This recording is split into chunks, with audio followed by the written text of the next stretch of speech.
अमरावती लोकसभा मतदारसंघातील उमेदवार नवनीत कौर राणा अडचणीत सापडल्यात। वादग्रस्त आणि गुन्हेगारी पार्श्वभूमी असणाऱ्या युसुफ लकडावालाशी संबंधांमुळे राणा अडचणीत येण्याची शक्यता आहे। याच लकडावाला याला मुंबई पोलिसांच्या आर्थिक गुन्हे शाखेने 12 एप्रिलला मुंबई विमानतळावर अटक केली।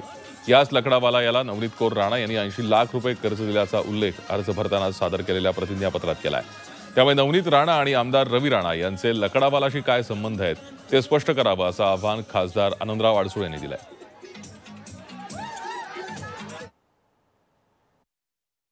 एखादी व्यक्ती युसुफ लकडावालाकडून पैसे घेते ते 80 लाख, याचा अर्थ त्यांचे आगळे वेगळे संबंध आहेत, 2 नंबरच्या धंद्यामध्ये सामील आहेत, यापेक्षा वेगळा अर्थ निघत नाही।